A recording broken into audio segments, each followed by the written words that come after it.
आप प्रवेश कर चुके हैं हिंदी नॉवेल की उस गुप्त दुनिया में, जहां कहानियां सिर्फ लिखी नहीं जाती, जाग उठती है। यहां हर छाया के पीछे एक रहस्य छिपा है, हर कदम पर एक अनसुनी फुसफुसाहट,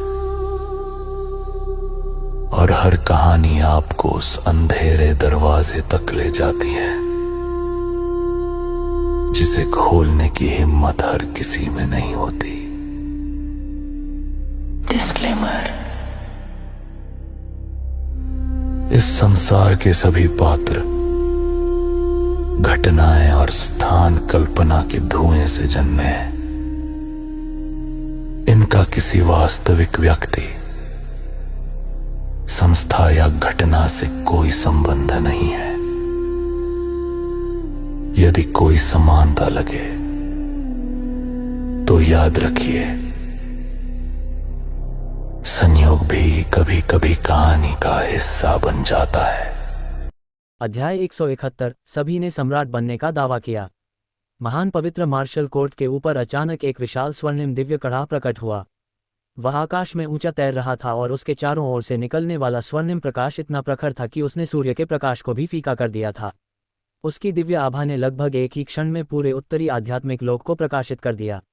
विशाल स्वर्णिम कड़ाह के चारों ओर अनगिनत रहस्यमय दिव्य नियम भेदभाव प्रकाश की किरणों के रूप में आकाश और पृथ्वी को जोड़ रहे थे। स्वर्ग और पृथ्वी के असंख्य महान दाव निरंतर कंपन कर रहे थे और उनसे निकलने वाली गूढ़ तथा दिव्य ध्वनियां मानो इस स्वर्णिम कड़ाह के जन्म का स्वागत कर रही थीं। उत्तरी आध्यात्मिक लोक के असंख्य जीवों ने आकाश की ओर देखा। उनकी आंखें विस्मय से भरी हुई थीं। स्वर्णिम कड़ाह से निकलने वाली रहस्यमय आभा मानो संसार के सबसे गहरे और अगम्य सत्य का प्रतिनिधित्व कर रही थी। उसके भीतर एक सच्चे अमर के समान असीम और विशाल अमर शक्ति विद्यमान थी।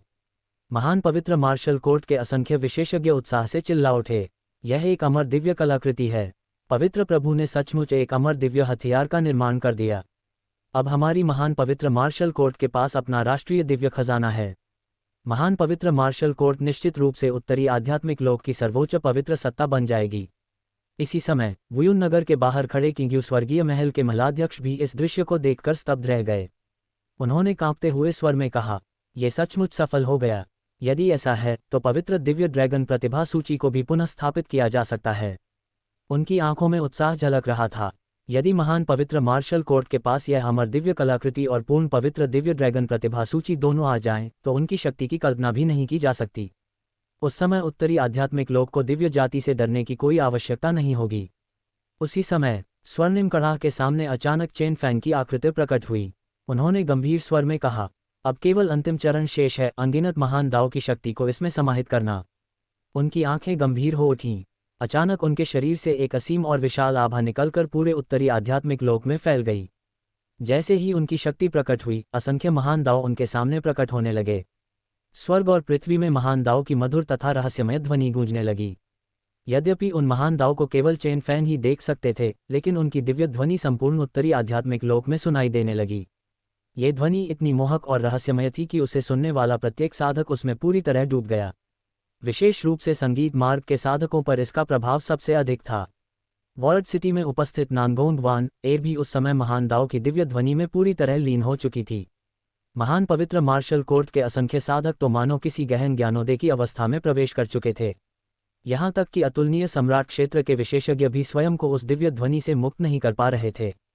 चेन फैन ने अचानक आकाश की ओर देखते हुए गर्जना की, हे महान दाव, मेरी आज्ञा का पालन करो और एक हो जाओ। उनकी आज्ञा के साथ ही अनगिनत महान दाव ने अपनी वास्तविक शक्ति का एक सूक्ष्म अंश अलग किया और सृष्टि माताजी के दिव्य कड़ाह की ओर भेज दिया। असंख्य प्रकाश किरणें मानो मधुमक्खियों के झुंड की तरह उस स्वर्णिम कड़ाह के चारों ओर एकत्रित होने लगीं। क्षण भर में एक ऐसी विनाशकारी आभा उत्पन्न हुई जो मानो पूरे आकाश को चकनाचूर कर सकती थी। समय बीतने के साथ महान दाव की शक्ति निरंतर उस दिव्य कड़ाह में समाहित होती गई। उसकी आभा और अधिक भयावह होती चली गई। कुछ ही क्षणों में उसकी दिव्य शक्ति पूरे उत्तरी आध्यात्मिक लोक को अपने भीतर समाहित कर चुकी थी। असंख्य जीवों के हृदय भय से कांप उठे। जो लोग महान पवित्र मार्शल कोर्ट से अत्यंत दूर थे, वे महान दाव की ध्वनि तो नहीं सुन पा रहे थे, लेकिन उस भयावह विनाशकारी शक्ति को स्पष्ट रूप से महसूस कर सकते थे। सभी के मन में केवल एक ही विचार था, आखिर यह क्या हो रहा है। कुछ समय बाद स्वर्णिम कड़ा की आभा ने बढ़ना बंद कर दिया। अब सृष्टि माताजी का दिव्य कड़ा पूर्ण रूप से निर्मित हो चुका था। वह आकाश में तैर रहा था और उससे निकलने वाली रहस्यमय दिव्य आभा मानो अनगिनत महान दाव का साकार रूप प्रतीत हो रही थी। उसे देखा जा सकता था, लेकिन उसे समझ पाना लगभग असंभव था। ये देखकर चेन फैंग की आंखों में प्रसन्नता की चमक उभर आई। सृष्टि माताजी का दिव्य कड़ा पूर्ण हो गया। इसके बाद उन्होंने अपनी जीवन शक्ति रक्तसार की एक बूंद निकालकर उस दिव्य कड़ा पर गिरा दी। गड़गड़ाहट। क्षण भर में चेन फैन और दिव्य कड़ा के बीच एक दिव्य संबंध स्थापित हो गया। चेन फैन स्पष्ट रूप से अनुभव कर सकते थे कि इस दिव्य कड़ा के भीतर अनगिनत महान दाव के गूढ़ सिद्धांत समाहित थे। जैसे ही वे उसे अपने पास बुलाने वाले थे, अचानक एक अत्यंत रहस्यमय परिवर्तन हुआ। सृष्टि माताजी के दिव्य कड़ा से महान दाव की दिव्य ध्वनि पुनः गूंज उठी। जो साधक अभी तक उस दिव्य संगीत से जागे नहीं थे, वे और भी गहराई से उसमें डूब गए। लेकिन इस बार स्थिति पहले से अलग थी। असंख्य साधकों और जीवों की साधना अचानक तीव्र गति से बढ़ने लगी। स्वर्ग और पृथ्वी की आध्यात्मिक ऊर्जा स्वयं उनकी ओर आकर्षित होकर उनके शरीर में प्रवेश करने लगी। ये देखकर चेन फैन भी आश्चर्यचकित रह गए। उन्होंने कभी कल्पना नहीं की थी कि सृष्टि माताजी के दिव्य कड़ा में ऐसी क्षमता भी होगी। यह अपने आसपास के असंख्य जीवों को ज्ञानोदय प्रदान कर सकता था और उनके भाग्य को बदल सकता था। चेन फैन ने मुस्कुराते हुए कहा, जैसी अपेक्षा थी, सृष्टि माताजी का दिव्य कड़ा वास्तव में सृष्टि शब्द का पूर्ण अर्थ धारण करता है। वह जानते थे कि यदि वे चाहें तो इस प्रक्रिया को तुरंत रोक सकते हैं। आखिरकार अब वे इस दिव्य कड़ा के वास्तविक स्वामी थे, लेकिन उन्होंने ऐसा नहीं किया।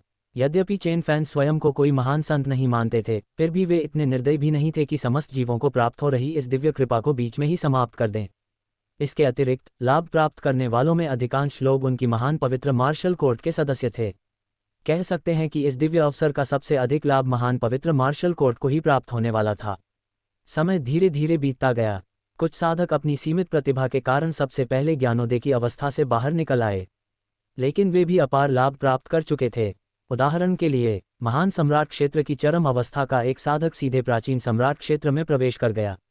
अर्ध सम्राट स्तर के साधक कई स्तरों को पार करके महान सम्राट क्षेत्र के मध्य या अंतिम चरण तक पहुंच गए। जो साधक इससे भी कमजोर थे, वे सीधे अष्टम स्तर के पारलौकिक क्षेत्र से अर्ध सम्राट क्षेत्र तक पहुंच गए। ये दिव्य अवसर मानो सभी के लिए स्वर्ग का वरदान बन चुका था। क्षण भर में पूरे उत्तरी आध्यात्मिक लोक में असंख्य नए अर्ध सम्राट जन्म लेने लगे। यहाँ तक कि छाया में छिपे सबसे कमजोर दानवी चूहे भी इस दिव्य अवसर के कारण अर्ध सम्राट क्षेत्र तक पहुंच गए। ऐसा प्रतीत हो रहा था मानो आज पूरे संसार में हर कोई स्वयं को सम्राट कहने लगा था। अध्याय 172 समस्त जीवों की सृष्टि। असंख्य जीवों के शरीर से लगातार सफलता ब्रेक थ्रू की आभाएं निकल रही थीं। जो साधक ज्ञानोदय की अवस्था से जाग चुके थे, वे अत्यंत स्तब्ध थे और उनके हृदय अपार आनंद से भर गए थे। उन्होंने कभी कल्पना भी नहीं की थी कि केवल कुछ ही मिनटों तक महान दाव की दिव्य ध्वनि सुनने के बाद उनकी साधना कई स्तरों तक बढ़ जाएगी और वे एक नए शिखर पर पहुंच जाएंगे। ये वास्तव में अत्यंत भयावह फिर भी अत्यंत रोमांचक अनुभव था। समय बीतने के साथ अधिक से अधिक साधक जागने लगे। अपने शरीर से निकल रही अपार शक्ति को महसूस करके उनके चेहरे अविश्वास से भर गए। हालांकि महान पवित्र मार्शल कोर्ट की प्राइड अकादमी के जियांग फेंजू, लिन फैंग और अन्य प्रतिभाशाली साधक अभी भी महान दाव की दिव्य ध्वनि में डूबे हुए थे। उनकी साधना की आभा लगातार तीव्र गति से बढ़ रही थी। उनमें सबसे तेजी से प्रगति करने वाली नांगोंग वान एर थी। इसके अतिरिक्त जिशिया, त्यानयुवान सम्राट, हुआनगु, फुहाई, झेनबेई सेना और शाही रक्षक सेना के सेनापति जैसे अनेक शक्तिशाली साधक अभी भी ज्ञानोदय की अवस्था में थे। यहाँ तक कि पहले से ही अतुलनीय सम्राट क्षेत्र तक पहुंच चुकी छिनहोन ज्ञान, युद्ध सम्राट तथा वुयुन नगर के बाहर खड़े किंग्यू स्वर्गीय महल के मलाध्यक्ष भी महान दाव की दिव्य ध्वनि में लीन होकर दाव को समझ रहे थे। उनकी साधना भी लगातार बढ़ रही थी। पता नहीं कितना समय बीत गया। इस समय तक असंख्य जीव ज्ञानोदय की अवस्था से जाग चुके थे और उनके शरीर से अत्यंत शक्तिशाली आभाएं निकल रही थीं। स्पष्ट था कि उन्हें इस दिव्य अवसर से अत्यधिक लाभ प्राप्त हुआ था। जियांग फेंजू और अन्य प्रतिभाएं एक एक करके जागीं। जब उन्होंने अपनी साधना का निरीक्षण किया तो वे स्तब्ध रह गए। मैं सम्राट क्षेत्र के शिखर तक पहुंच गया हूं। उनकी साधना जो अभी कुछ समय पहले ही सम्राट क्षेत्र के प्रारंभिक चरण में पहुंची थी, अब सीधे सम्राट क्षेत्र के शिखर तक पहुंच चुकी थी। इतना ही नहीं, उनकी युद्ध क्षमता इतनी भयावह हो चुकी थी कि वे वास्तविक अतुलनीय सम्राटों से भी युद्ध कर सकते थे। जियांग छियानशवे भी जागी। उसने पाया कि उसकी साधना सीधे सम्राट वंदनीय एम्परर वेनेरेबल क्षेत्र की चरम अवस्था तक पहुंच चुकी थी। उसका हृदय प्रसन्नता से भर गया। वह मन ही मन महान पवित्र मार्शल कोर्ट में शामिल होने के अपने निर्णय के लिए स्वयं को भाग्यशाली समझ रही थी। यदि वह यहाँ नहीं आती तो संभवतः वह आज भी सम्राट क्षेत्र के मध्य चरण तक भी नहीं पहुँच पाती। इसके बाद ज़िशिया, त्यानयुवान सम्राट तथा अन्य सम्राट क्षेत्र के चरम साधक भी ज्ञानोदय से जाग उठे। त्यानयुवान सम्राट ने सीधे अपनी वर्तमान सीमा को तोड़कर एक वास्तविक अतुलनीय सम्राट का पद प्राप्त कर लिया। दूसरी ओर अपने अद्भुत रक्तवंशीय प्रतिभा और अत्यंत उच्च समझ के कारण ज़िशिया की साधना सीधे अतुलनीय सम्राट क्षेत्र के अंतिम चरण तक पहुंच गई। अब वह उत्तरी आध्यात्मिक लोक के सबसे शक्तिशाली व्यक्तियों में गिनी जा सकती थी। लेकिन इन लोगों को सबसे अधिक लाभ प्राप्त नहीं हुआ था। वास्तविक विजेता थे छिन होंगज्ञान, युद्ध सम्राट, किंग्यू स्वर्गीय महल के महलाध्यक्ष, कांगहाई संप्रदाय के संप्रदायाध्यक्ष, नानगोंग वान ए। इन 4 अतुलनीय सम्राटों ने अपनी सीमाओं को तोड़ दिया और सीधे अर्धचरण नश्वर अमर हाफ सटेप मॉर्टल इमोर्टल क्षेत्र में प्रवेश कर लिया। वे वास्तव में आधे कदम पर नश्वर अमर बन चुके थे। उनकी शक्ति अब उन 5 तारा शक्तियों के प्राचीन पूर्वजों के समान हो गई थी, जो अपने ताबूतों में वर्षों से सोए हुए थे। छिन होंगज्ञान पूरी तरह स्तब्ध थी। वह जानती थी कि महान पवित्र मार्शल प्रभु के पास अनगिनत दिव्य विधियां हैं और उनके साथ रहकर भविष्य में उसे महान लाभ अवश्य प्राप्त होंगे। लेकिन उसने कभी नहीं सोचा था कि केवल कुछ ही दिनों में उसकी साधना उस स्तर तक पहुंच जाएगी जिसकी उसने पहले कल्पना भी नहीं की थी। किंग्यू स्वर्गीय महल के महलाध्यक्ष की स्थिति तो और भी विचित्र थी। वह इस समय अत्यधिक उत्साहित और स्तब्ध था। वह तो केवल महान पवित्र मार्शल प्रभु से मिलने के लिए यहाँ आया था।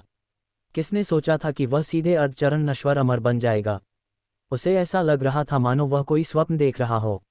लेकिन यदि यह कहा जाए कि इन 4 अतुलनीय सम्राटों का अर्धनश्वर अमर बनना अत्यंत अद्भुत था, तो एक व्यक्ति ऐसा भी था जिसकी उपलब्धि उनसे कहीं अधिक भयावह थी। वह थी नानगोंग वान ए। वह महान दाव की दिव्य ध्वनि से सबसे अंत में जागी। जब उसने धीरे धीरे अपनी सुंदर आंखें खोलीं तो उसके चेहरे पर अविश्वास स्पष्ट दिखाई दे रहा था।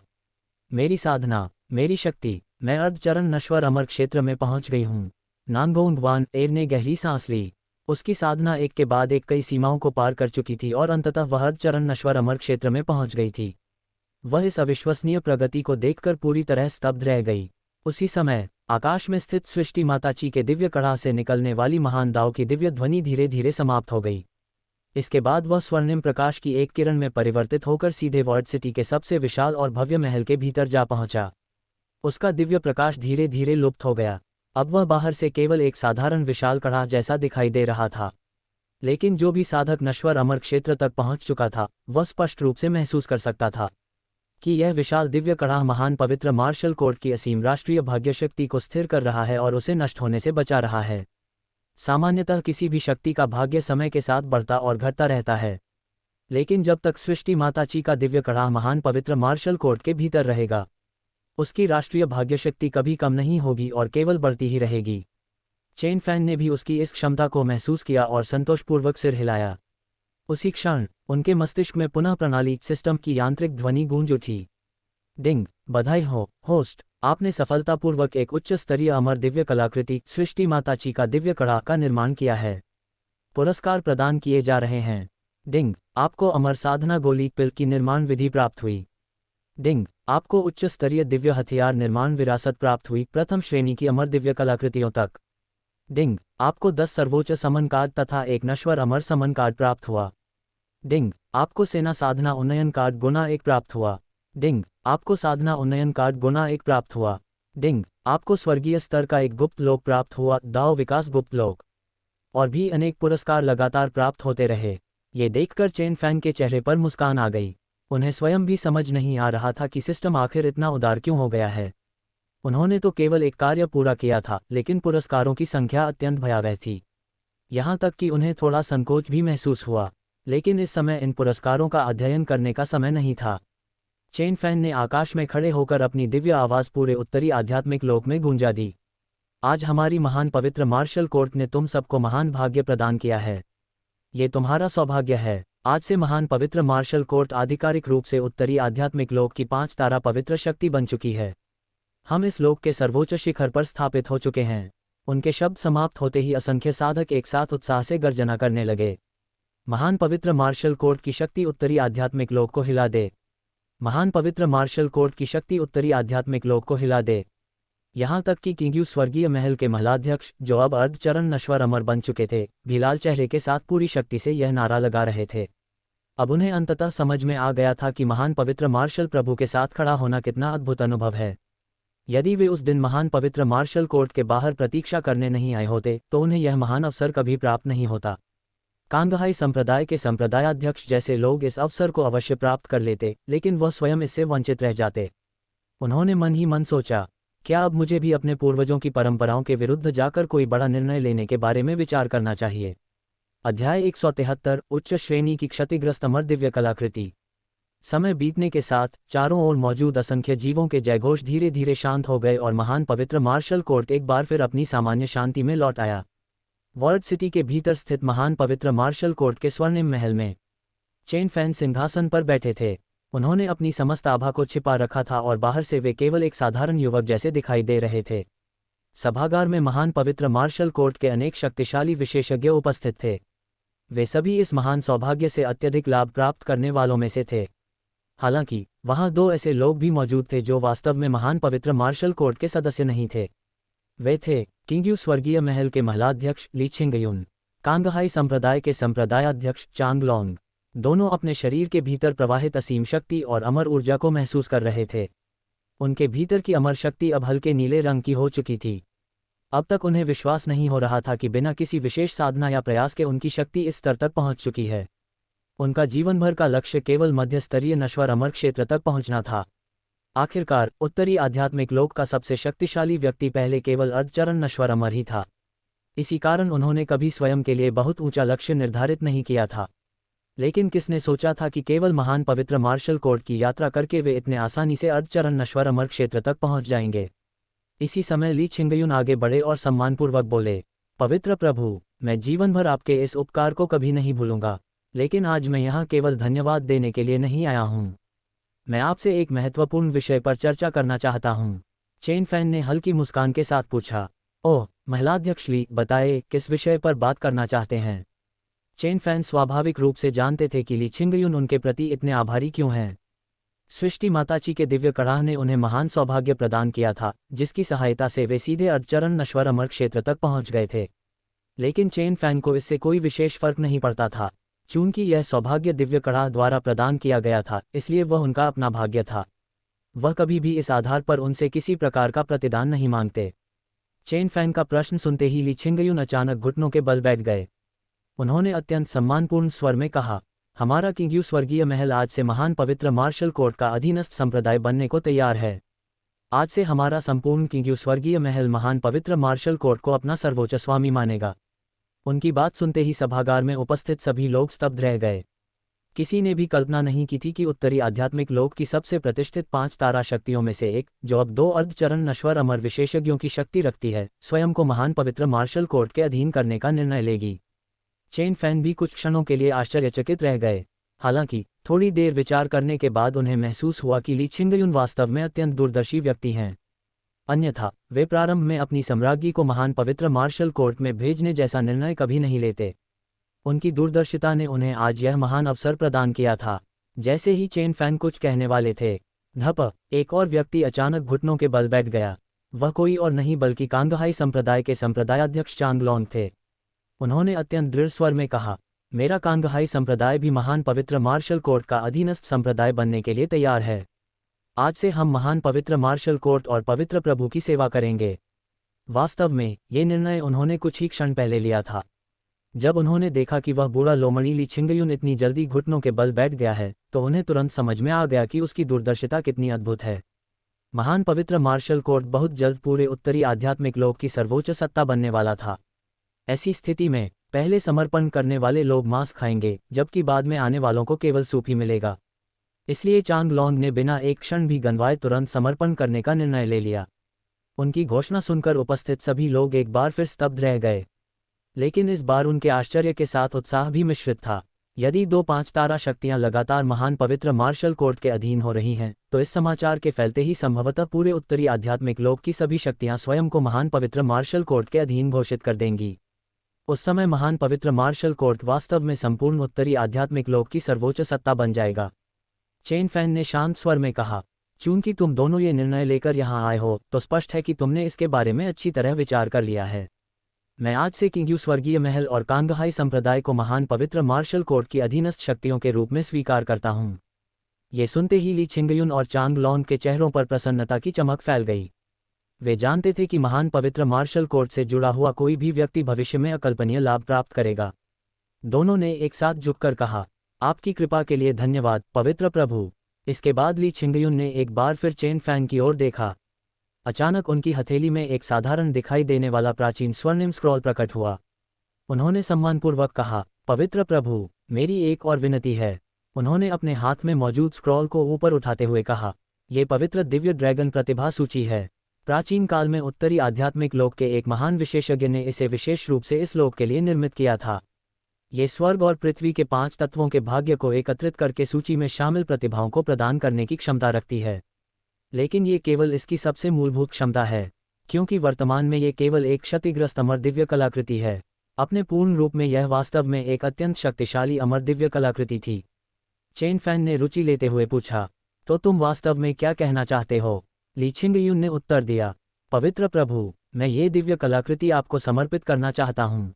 यदि आप इसे पुनः स्थापित कर दें और महान पवित्र मार्शल कोर्ट में स्थापित कर दें, तो ये दिन रात महान पवित्र मार्शल कोर्ट की राष्ट्रीय भाग्यशक्ति को एकत्रित और सुदृढ़ करती रहेगी। ये सुनकर चेन फैंग की रुचि और बढ़ गई। उन्होंने हाथ बढ़ाकर पवित्र दिव्य ड्रैगन प्रतिभा सूची को अपने हाथ में ले लिया। इसके बाद उन्होंने अपना स्वर्गीय नेत्र हेवनली आई सक्रिय किया। क्षण भर में उसकी समस्त जानकारी उनके मस्तिष्क में प्रकट हो गई। नाम, पवित्र दिव्य ड्रैगन प्रतिभा सूची। श्रेणी, उच्च श्रेणी की अमर दिव्य कलाकृति क्षतिग्रस्त। निर्माता, ज्वलंत लाल धूल वंदनीय।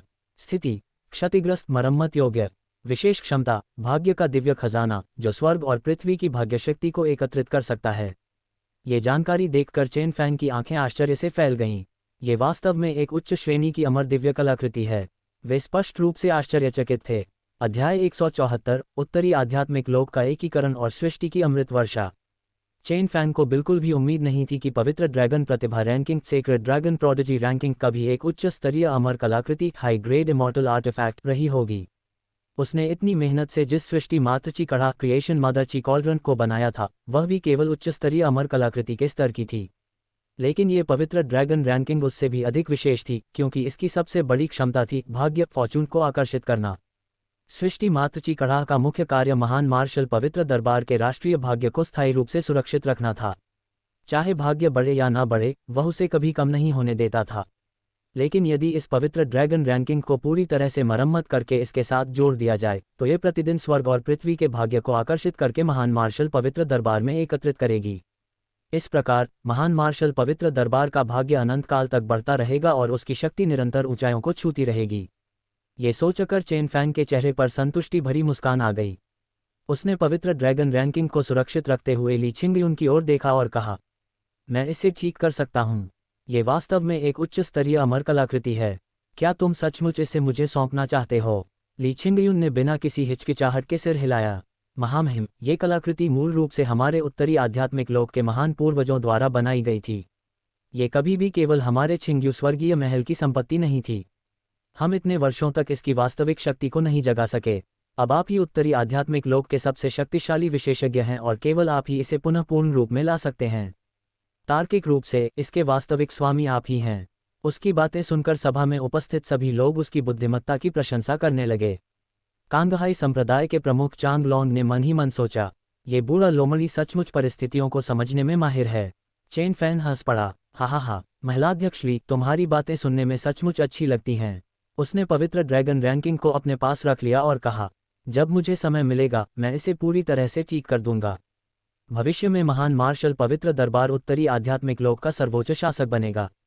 मैं प्रत्येक 100 वर्षों में एक बार इस प्रतिभा रैंकिंग को खोलूंगा और पूरे उत्तरी आध्यात्मिक लोक के सर्वोच्च प्रतिभाशाली युवाओं का चयन करूंगा। चेन फैन अच्छी तरह समझता था कि अंततः इन प्रतिभाओं को महान मार्शल पवित्र दरबार में ही आना होगा। दूसरे शब्दों में, वह पूरे उत्तरी आध्यात्मिक लोक के लिए प्रतिभाओं का प्रशिक्षण केंद्र स्थापित करने जा रहा था। कुछ ही समय बाद ये समाचार पूरे उत्तरी आध्यात्मिक लोक में फैल गया कि 5 सितारा शक्तियां, छिंगयू स्वर्गीय महल और कांगहाई संप्रदाय अब महान मार्शल पवित्र दरबार की अधीनस्थ शक्तियां बन चुकी हैं। ये समाचार सुनकर 600 महाद्वीपों में स्थित असंख्य शक्तियां स्तब्ध रह गईं। उन्हें तुरंत समझ आ गया कि उत्तरी आध्यात्मिक लोक की सत्ता व्यवस्था बदलने वाली है। और सचमुच अगले ही दिन शेष 3-5 सितारा शक्तियों ने भी महान मार्शल पवित्र दरबार के सामने आत्मसमर्पण कर दिया। इसके बाद तो मानो बाढ़ आ गई। एक एक करके संपूर्ण उत्तरी आध्यात्मिक लोक की सभी शक्तियों ने महान मार्शल पवित्र दरबार की अधीनता स्वीकार कर ली। कुछ ही दिनों में 600 महाद्वीप, असंख्य संप्रदाय, अनगिनत शक्तिशाली विशेषज्ञ, सभी के ऊपर केवल एक ही सर्वोच्च सत्ता स्थापित हो गई, महान मार्शल पवित्र दरबार। इसी समय एक और घोषणा की गई, 6 महीनों के भीतर महान मार्शल स्वर्गीय दरबार की स्थापना की जाएगी तथा स्वर्गीय सैनिकों और दिव्य जनरलों की भर्ती शुरू होगी। उसी समय चेन फैन साधना में लीन था कि अचानक सिस्टम की यांत्रिक आवाज उसके मन में गूंज उठी। डिंग, बधाई हो, आपने संपूर्ण उत्तरी आध्यात्मिक लोक को एकीकृत कर उसका एकमात्र सर्वोच्च शासक बनने का कार्य पूरा कर लिया है। पुरस्कार प्रदान किए जा रहे हैं। स्तर 5 स्वर्गीय दरबार निर्माण कार्ड गुना 1, साधना उन्नयन कार्ड गुना 1, सृष्टि अमृतोस क्रिएशन ड्यू की 1 लाख बूंदें। चेन फैन प्रसन्न हो उठा। सिस्टम आजकल तो मानो पुरस्कारों की बारिश ही कर रहा है। उसने तुरंत सृष्टि अमृतोस का विवरण देखा। सृष्टि अमृतोस, प्रत्येक बूंद में अत्यंत समृद्ध सृष्टि शक्ति होती है। इसमें अत्यधिक शुद्ध आध्यात्मिक ऊर्जा मौजूद होती है। यह नश्वर अमर स्तर से नीचे के साधकों के लिए अत्यंत उपयोगी है। साधना को तेज गति से बढ़ाती है, अस्थि मज्जा और शरीर को शुद्ध करती है, भविष्य में अमर लोक में प्रवेश करने की संभावना को कई गुना बढ़ा देती है, साधक की प्रतिभा और संभावनाओं को उन्नत करती है। यह विवरण पढ़कर चेन फैन की आंखें चमक उठीं। यदि मैं इस अमृत वर्षा को पूरे महान मार्शल स्वर्गीय दरबार में बरसा दूं तो क्या यहाँ कोई साधारण प्रतिभा भी बचेगी? शायद कुछ ही वर्षों में मेरे सारे साधक दिव्य ड्रैगनों की तरह आकाश में उड़ेंगे। अपनी जिज्ञासा शांत करने के लिए उसने एक बूंद स्वयं ग्रहण की। क्षण भर में 2 प्रकार की शक्तियां उसके शरीर में फैल गईं। पहली सृष्टि शक्ति, जिसने उसकी अस्थिमज्जा को शुद्ध करना शुरू किया। दूसरी विशाल आध्यात्मिक ऊर्जा, जिसने उसकी साधना को बढ़ाने का प्रयास किया। लेकिन अगले ही क्षण वह शक्ति पूरी तरह समाप्त हो गई। उसके अर्ध अमर शरीर पर इसका लगभग कोई प्रभाव नहीं पड़ा। चेन फैन ने हल्की निराशा के साथ कहा, अफसोस, यह मेरे लिए उपयोगी नहीं है। यदि होती तो शायद मेरा अर्ध अमर शरीर वास्तविक अमर शरीर में परिवर्तित हो जाता। लेकिन महान मार्शल स्वर्गीय दरबार के उन प्रतिभाशाली साधकों के लिए ये सचमुच स्वर्ग से प्राप्त सबसे बड़ी कृपा है। उनकी शक्ति और भविष्य की संभावनाएं अब अकल्पनीय ऊंचाइयों तक पहुंच जाएंगी। अध्याय 175, वास्तविक स्वर्गीय महल। सृष्टि अमृत वर्षा क्रिएशन ड्यू के विषय को एक तरफ रखकर चेन फैन ने अपना ध्यान अपनी 2 साधना उन्नयन कार्डों कल्टिवेशन अपग्रेड कार्ड्स पर लगाया। उसके पास कुल 2 साधना उन्नयन कार्ड थे, जिसका अर्थ था कि वह अपनी साधना को 2 छोटे स्तरों तक बढ़ा सकता था। उसने बिना किसी झिझक के मन ही मन कहा, सिस्टम, मेरी दोनों साधना उन्नयन कार्डों का अभी उपयोग करो। तुरंत ही सिस्टम की यांत्रिक आवाज उसके मन में गूंज उठी। डिंग, बधाई हो, आपने सफलतापूर्वक 2 साधना उन्नयन कार्डों का उपयोग कर लिया है। अगले ही क्षण चेन फैन की आभा विस्फोटक रूप से बढ़ने लगी। उसकी साधना सीधे सम्राट लोक एम्परर रेल्म के प्रारंभिक चरण से बढ़कर अंतिम चरण लेट स्टेज तक पहुंच गई। उसकी युद्ध शक्ति भी भयावह रूप से बढ़ गई। उसके शरीर के भीतर समुद्र जैसी असीम शक्ति उमड़ने लगी। चेन फैन स्वयं भी इस परिवर्तन से अत्यंत संतुष्ट था। हालांकि उसने अभी तक किसी वास्तविक नश्वर अमर मॉर्टल इमॉर्टल को नहीं देखा था, फिर भी उसे पूरा विश्वास था कि यदि कोई सच्चा नश्वर अमर उसके सामने आ जाए तो भी वह उससे तनिक भी नहीं डरेगा। उसे ये भी ज्ञात था कि उत्तरी आध्यात्मिक लोक नॉर्दर्न स्पिरिट रेल्म संपूर्ण आध्यात्मिक संसार का सबसे कमजोर भाग है। पूरा आध्यात्मिक संसार 5 भागों में विभाजित था। पश्चिमी आध्यात्मिक लोक, पूर्वी आध्यात्मिक लोक, उत्तरी आध्यात्मिक लोक, दक्षिणी आध्यात्मिक लोक तथा सबसे शक्तिशाली केंद्रीय सर्वोच्च आध्यात्मिक लोक। उत्तरी आध्यात्मिक लोक में वास्तविक नश्वर अमरों का अस्तित्व लगभग नहीं था, लेकिन अन्य लोकों में निश्चित रूप से उससे कहीं अधिक शक्तिशाली विशेषज्ञ मौजूद थे। इसलिए यद्यपि महान मार्शल स्वर्गीय दरबार ग्रेट मार्शल हेवनली कोर्ट संपूर्ण उत्तरी आध्यात्मिक लोक का सर्वोच्च शासक बन चुका था, फिर भी उसके सामने एक लंबी यात्रा शेष थी। इसके बाद चेन फैन ने सेना उन्नयन कार्ड आर्मी अपग्रेड कार्ड की ओर देखा। वर्तमान में उसकी उत्तरी सीमा सेना जेम्बे आर्मी और शाही रक्षक सेना इंपीरियल गार्ड पहले ही पूरे उत्तरी आध्यात्मिक लोक की सबसे शक्तिशाली सेनाओं में गिनी जाती थीं। यदि इस सेना उन्नयन कार्ड का उपयोग किया जाए तो उसकी सेना की शक्ति एक बार फिर कई गुना बढ़ जाएगी। उसने तुरंत आदेश दिया, सेना उन्नयन कार्ड का उपयोग करो। सिस्टम की आवाज फिर सुनाई दी, डिंग, बधाई हो, सेना उन्नयन कार्ड का सफलतापूर्वक उपयोग कर लिया गया है। अगले ही क्षण आकाश से असीम शक्ति उतरी और महान मार्शल स्वर्गीय दरबार के प्रत्येक सैनिक को अपने भीतर समाहित कर लिया। पूरे साम्राज्य में एक के बाद एक शक्तिशाली ऊर्जा विस्फोट होने लगे। अनंत आध्यात्मिक ऊर्जा सैनिकों के शरीरों में प्रवाहित होने लगी। कुछ ही समय में महान मार्शल स्वर्गीय दरबार की सेना की संयुक्त आभा संपूर्ण उत्तरी आध्यात्मिक लोक को हिला देने के लिए पर्याप्त हो चुकी थी। अब स्थिति ये थी कि प्राचीन सम्राट स्तर के योद्धा साधारण सैनिक थे, अतुलनीय सम्राट पियरलेस एम्परर्स सेनापति बन चुके थे। ऐसी सेना का सामना संपूर्ण उत्तरी आध्यात्मिक लोक में कोई भी नहीं कर सकता था। इसके बाद पूरे उत्तरी आध्यात्मिक लोक में लगभग 6 महीने तक शांति बनी रही। इन 6 महीनों के दौरान महान मार्शल स्वर्गीय दरबार की प्रतिष्ठा और भी अधिक बढ़ गई। विशेष रूप से मोवान प्रांत मोहंग प्रीफेक्चर, जहां महान मार्शल स्वर्गीय दरबार स्थित था, संपूर्ण उत्तरी आध्यात्मिक लोक का सबसे समृद्ध और प्रतिष्ठित स्थान बन चुका था। अनगिनत साधक वहां बसने के लिए उत्सुक थे, क्योंकि लोगों ने पाया कि जिन साधना समस्याओं को समझने में वर्षों लग जाते थे, वे मोवान प्रांत पहुंचते ही आसानी से समझ में आने लगती हैं। जितना कोई महान मार्शल स्वर्गीय दरबार के निकट होता, उसकी समझ और प्रतिभा उतनी ही अधिक बढ़ जाती थी। मोवान प्रांत के केंद्र में अब एक विशाल नगर स्थापित हो चुका था। यह नगर करोड़ों मील तक फैला हुआ था और मानो किसी प्राचीन दैवीय पशु की भांति पृथ्वी पर विराजमान था। ये वास्तव में वुयुन नगर का विशालकाय रूप था, लेकिन उससे भी अधिक अद्भुत दृश्य उसके ऊपर था। वुयुन नगर के 9 स्वर्गों के ऊपर एक वास्तविक स्वर्गीय महल, हेवनली पैलेस, आकाश में तैर रहा था। अनंत स्वर्णिम बादलों के मध्य असीम दिव्य महल दिखाई देते और फिर बादलों में विलीन हो जाते। पूरा स्वर्गीय महल दिव्य प्रकाश से जगमगा रहा था। जो भी उसे देखता, उसकी आंखें विस्मय से भर जातीं। ये वही स्थान था जहां महान मार्शल स्वर्गीय दरबार का सर्वोच्च शासक निवास करता था। चेन फैन का वास्तविक स्वर्गीय महल। उसी समय दिव्य ऊर्जा से भरे मुख्य महल में चेन फैन सिंहासन पर विराजमान था। नीचे महान मार्शल स्वर्गीय दरबार के सभी उच्च अधिकारी उपस्थित थे। किन्होन ज्ञान आगे बढ़कर बोली, स्वर्गीय प्रभु, कल वह दिन है जब महान मार्शल पवित्र दरबार आधिकारिक रूप से महान मार्शल स्वर्गीय दरबार के रूप में स्थापित होगा। साथ ही पूरे उत्तरी आध्यात्मिक लोक से स्वर्गीय सैनिकों और दिव्य जनरलों की भर्ती प्रारंभ होगी। सभी तैयारियां पूर्ण हो चुकी हैं। चेन फैन ने संतोषपूर्वक सिर हिलाया। बहुत अच्छा, सब कुछ निर्धारित योजना के अनुसार किया जाए। हालांकि पश्चिमी आध्यात्मिक लोक के देवताओं ने पिछले 6 महीनों से कोई गतिविधि नहीं दिखाई थी, लेकिन चेन फैन जानता था, सावधानी ही सर्वोत्तम नीति है। उत्तरी आध्यात्मिक लोक की संपूर्ण शक्ति को एकत्रित करके अधिकाधिक प्रतिभाशाली विशेषज्ञों को तैयार करना ही भविष्य की सबसे बड़ी सुरक्षा थी। अगले दिन महान मार्शल पवित्र दरबार के स्वर्गीय दरबार बनने का भव्य समारोह आधिकारिक रूप से प्रारंभ हुआ। उस दिन आकाश दिव्य लालिमा से भर गया था। 7 रंगों वाले शुभ बादलों ने संपूर्ण महान मार्शल स्वर्गीय दरबार को घेर लिया। ऐसा प्रतीत हो रहा था मानो स्वयं स्वर्गीय दाव, हेवनली दाव, उसके उत्थान का उत्सव मना रहा हो। स्वर्गीय महल के बाहर एक विशालकाय दिव्य पशु आकाश में खड़ा था। उसके काले शल्क अस्त होते सूर्य के प्रकाश में रहस्यमय चमक बिखेर रहे थे। वह कोई और नहीं बल्कि काला किलिन, ब्लैक चीलिन था। कई वर्षों की निद्रा के बाद उसकी साधना अब अतुलनीय सम्राट स्तर तक पहुंच चुकी थी। यहां तक कि एक कदम वाले नश्वर अमर भी उसकी शक्ति को हल्के में लेने का साहस नहीं करते थे। आज वह महान मार्शल स्वर्गीय दरबार के शुभ संरक्षक, ऑस्पिशियस गार्डियन बीस्ट के रूप में उपस्थित था। काला किलिन स्वयं भी अत्यंत आश्चर्यचकित था। मैं केवल कुछ वर्षों तक सोया था और महान वु राजवंश आज महान मार्शल स्वर्गीय दरबार बन चुका है। लेकिन सबसे अधिक उसे अपने स्वामी चेन फैन की शक्ति ने स्तब्ध कर दिया। यद्यपि वह स्वयं अतुलनीय सम्राट बन चुका था, फिर भी अपने स्वामी के सामने वह स्वयं को एक छोटे बच्चे से अधिक कुछ नहीं समझता था। समारोह में सम्मिलित होने के लिए उत्तरी आध्यात्मिक लोक की सभी महान शक्तियां उपस्थित हुईं। उनमें शामिल थे कांगहाई संप्रदाय के प्रमुख और उनके पूर्वज, छिंग्यू स्वर्गीय महल के महलाध्यक्ष और उनके पूर्वज, विभिन्न प्राचीन शक्तियों के वे वृद्ध विशेषज्ञ जो वर्षों से अपने ताबूतों में सुप्त अवस्था में थे।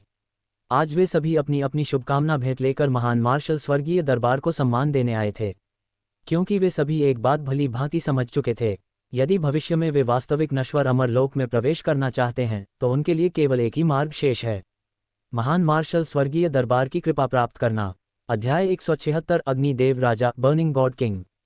अनगिनत साधकों की निगरानी में स्वर्गीय दरबार में पदोन्नति का समारोह समय पर शुरू हुआ। महान मार्शल पवित्र दरबार, ग्रेट मार्शल सेक्रेड कोर्ट, अब उत्तरी आध्यात्मिक क्षेत्र, नॉर्दर्न स्पिरिचुअल रेल्म का एकमात्र स्वर्गीय दरबार बन चुका था। इसके तुरंत बाद स्वर्गीय सैनिकों और स्वर्गीय जनरलों की भर्ती शुरू हो गई। कोई भी व्यक्ति, चाहे वह प्रतिभाशाली बालक हो या असाधारण शारीरिक योग्यता वाला साधक, यदि वह निर्धारित योग्यताओं को पूरा करता है तो भर्ती में भाग ले सकता था। जो लोग प्राचीन सम्राट क्षेत्र, एंशिएंट एम्परर रेल्म तक पहुंच चुके थे, वे स्वर्गीय सैनिक, सेलेस्टियल सोल्जर बनने के लिए आवेदन कर सकते थे। जो लोग सम्राट क्षेत्र, एम्परर रेल्म तक पहुंच चुके थे, वे विभिन्न जनरल पदों के लिए आवेदन कर सकते थे। और जो लोग अतुलनीय सम्राट क्षेत्र, पियरलेस एम्परर रेल्म तक पहुंच चुके थे, वे मुख्य जनरल के पद के लिए आवेदन कर सकते थे। असंख्य शक्तिशाली और प्रतिभाशाली व्यक्तियों ने अत्यंत उत्साह के साथ स्वर्गीय सैनिकों और जनरलों में शामिल होने के लिए पंजीकरण कराया। उनके लिए महान मार्शल स्वर्गीय दरबार, ग्रेट मार्शल सेलेस्टियल कोर्ट का स्वर्गीय सैनिक या जनरल बनना एक अत्यंत महान अवसर था। यह उनके पूरे जीवन का गौरव बनने वाला था। लेकिन सबसे महत्वपूर्ण बात यह थी कि उन्हें महान मार्शल स्वर्गीय दरबार के भीतर उपलब्ध सर्वोच्च स्तर की साधना तकनीकों, सम्राटीय कलाओं तथा सर्वोत्तम साधना संसाधनों तक पहुंच प्राप्त होने वाली थी। इससे उनका भविष्य और संभावनाएं असीमित हो जातीं। यदि उनकी प्रतिभा पर्याप्त होती तो वे धीरे धीरे उन ऊंचाइयों तक पहुंच सकते थे जिनकी कल्पना करने का साहस उन्होंने पहले कभी नहीं किया था। चेन फैन शून्य में खड़े होकर स्वर्गीय सैनिकों और जनरलों की उत्साहपूर्ण भर्ती प्रक्रिया को देखकर मुस्कुरा उठे। आज से महान मार्शल स्वर्गीय दरबार अनंत काल तक उत्तरी आध्यात्मिक क्षेत्र पर शासन करेगा और इस क्षेत्र में उसकी शक्ति की बराबरी कोई भी नहीं कर सकेगा। उसी समय सिस्टम की सूचना उनके मन में गूंज उठी। डिंग, बधाई हो होस्ट, आपने महान मार्शल स्वर्गीय दरबार की स्थापना कर ली है। आपने समस्त स्वर्गों और अनगिनत लोगों पर प्रभुत्व स्थापित करने के मार्ग पर एक और कदम आगे बढ़ा लिया है। पुरस्कार प्रदान किए जा रहे हैं। डिंग, आपको मध्यम श्रेणी का अमर कलाकृति इमॉर्टल आर्टिफैक्ट स्वर्गीय पिघलती अग्नि भट्टी celestial molten fire furnace alchemy furnace प्राप्त हुई है। डिंग, आपको एक प्रमुख साधना स्तर उन्नयन कार्ड प्राप्त हुआ है जो आपको एक बड़े स्तर तक आगे बढ़ा सकता है। डिंग, आपको अमर तकनीक इमॉर्टल टेक्निक प्रकाश विच्छेदन लाइट स्लैश प्राप्त हुई है। डिंग, आपको मार्शल अमर शारीरिक शोधन गोली मार्शल इमॉर्टल बॉडी टेम्परिंग पिल प्राप्त हुई है। डिंग, आपको उच्च श्रेणी की अमर कलाकृति अमर वध तलवार इमॉर्टल स्लेइंग स्वॉर्ड प्राप्त हुई है। हम फिर से इतने बड़े पुरस्कार। सिस्टम की सूचना सुनकर चेन फैन की आंखें फैल गईं। उन्होंने तुरंत सिस्टम स्पेस में रखे पुरस्कारों को देखा और आश्चर्य से गहरी सांस ली। स्वर्गीय भट्टी सेलेस्टियल फर्नेस ये स्वर्ग और पृथ्वी को पिघलाने में सक्षम है तथा इसके भीतर 9 स्तरीय अमर अग्नि 9 लेवल इमॉर्टल फायर विद्यमान है। ये सर्वोच्च गुणवत्ता की अमर गोलियों को तैयार कर सकती है। प्रमुख साधना उन्नयन कार्ड होस्ट की साधना को एक बड़े स्तर तक बढ़ा सकता है। अमर तकनीक प्रकाश विच्छेदन लाइट स्लैश यदि इसका उपयोग अमर वध तलवार के साथ किया जाए तो यह एक ही प्रहार में किसी अमर को मार सकती है। मार्शल अमर शारीरिक शोधन गोली ये शरीर को अत्यंत शक्तिशाली बनाती है। यदि कोई अर्धअमर सेमी इमॉर्टल इस गोली का सेवन करे तो उसका सम्राटीय शरीर मार्शल अमर शरीर मार्शल इमॉर्टल बॉडी में परिवर्तित हो सकता है तथा वह शारीरिक शक्ति के माध्यम से अमरत्व प्राप्त कर सकता है। चेन फैन ने प्रसन्न होकर कहा, ये सभी ऐसे खजाने हैं जो मेरे लिए अत्यंत उपयोगी हैं। इस बार सिस्टम ने वास्तव में बहुत मेहनत की है। इन पुरस्कारों के साथ उनकी साधना और युद्ध शक्ति दोनों एक नए स्तर पर पहुंचने वाली थीं। अब उन्हें सामान्य प्रथम स्तर के नश्वर अमरों मॉर्टल इमॉर्टल्स से कोई भय नहीं था। यहाँ तक कि दूसरे और तीसरे स्तर के नश्वर अमर भी उनके लिए अधिक खतरनाक नहीं रह गए थे। वास्तव में नश्वर अमर क्षेत्र मॉर्टल इमॉर्टल रेल्म के भीतर भी शक्ति के विशाल अंतर मौजूद थे। नश्वर अमर संसार में कुल 9 स्वर्ग 9 हेवंस होते हैं और प्रत्येक स्तर की अपनी स्वर्गीय विपत्ति हेवनली ट्रिब्यूलेशन होती है। हर बार जब कोई नश्वर अमर अपनी साधना में प्रगति करता है तो वह अगले स्वर्गीय स्तर पर पहुंचता है और उसे स्वर्गीय विपत्ति का सामना करना पड़ता है। यदि वह सफलतापूर्वक उस विपत्ति को पार कर ले तो उसकी युद्ध शक्ति में अत्यधिक वृद्धि हो जाती है। इतने सारे खजाने प्राप्त करने के बाद भी यदि चेन फैन अपनी समस्त शक्तियों का उपयोग करें तो उनके अनुमान के अनुसार उनकी युद्ध क्षमता अधिकतम तीसरे स्तर के नश्वर अमर के बराबर होगी।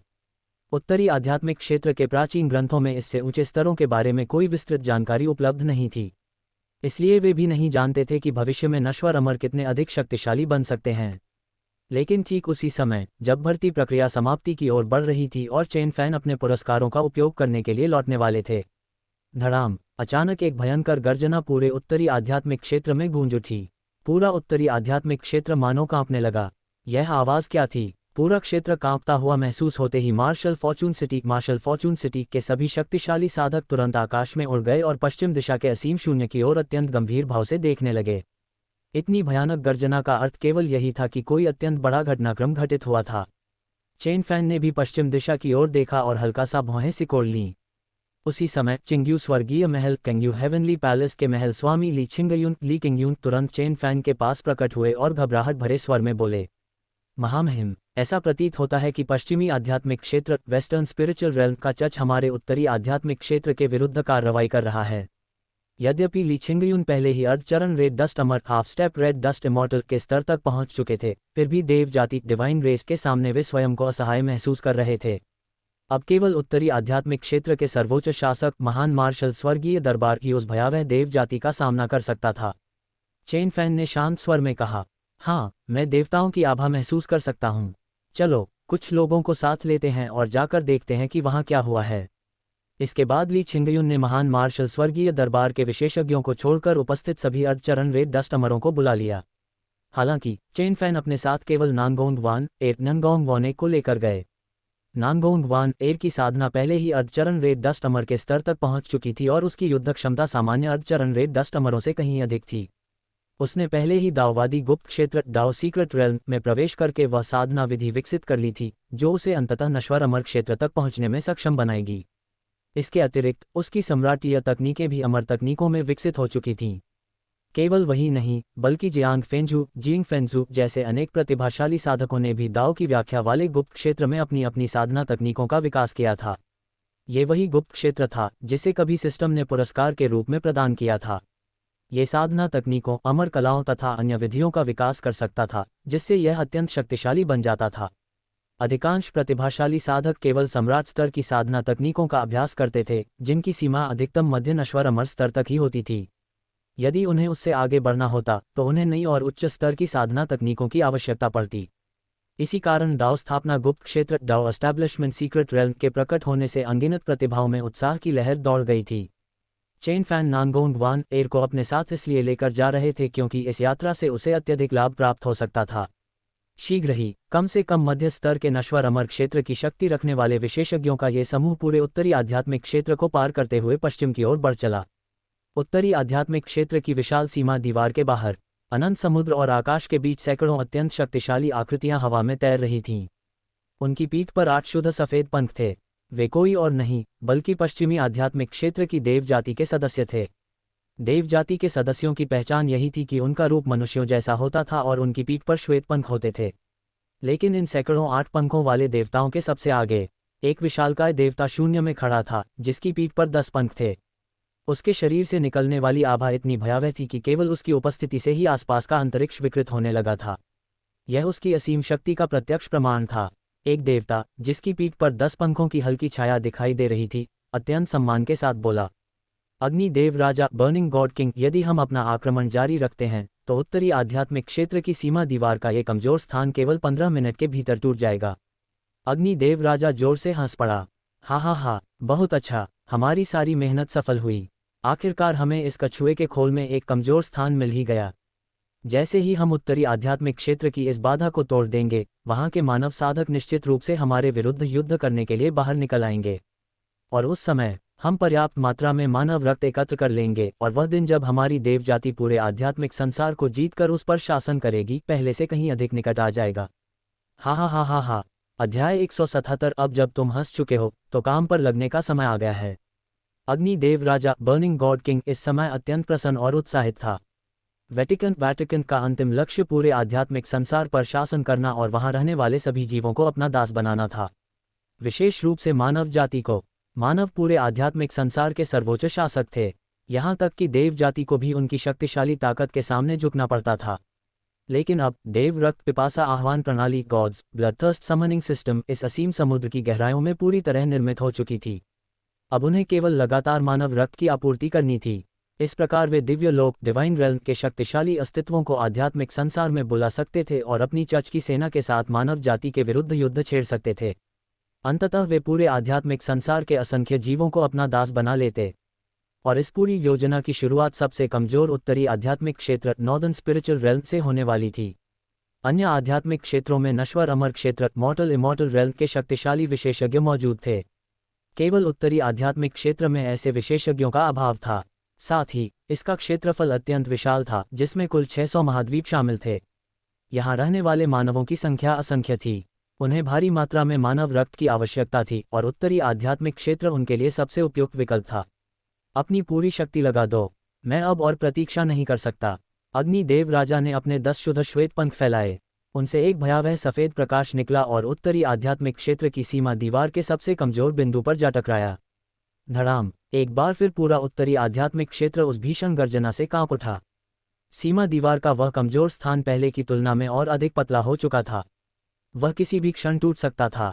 उत्तरी आध्यात्मिक क्षेत्र के भीतर चेन फैन और उनका समूह उस स्थान से केवल कुछ दर्जन सांसों की दूरी पर था जहां से यह गर्जना सुनाई दे रही थी। चेन फैन ने अचानक आकाश की ओर देखते हुए कहा, मैं पहले ही कई शक्तिशाली देवताओं की आभा महसूस कर चुका हूं। सीमा के बाहर बड़ी संख्या में देव जाति के विशेषज्ञ मौजूद हैं। सभी लोग तैयार हो जाओ।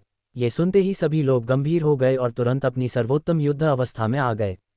उनके शरीरों में आध्यात्मिक ऊर्जा उग्र रूप से प्रवाहित होने लगी, मानो वे किसी भी क्षण अपना सबसे शक्तिशाली आक्रमण करने के लिए तैयार हों।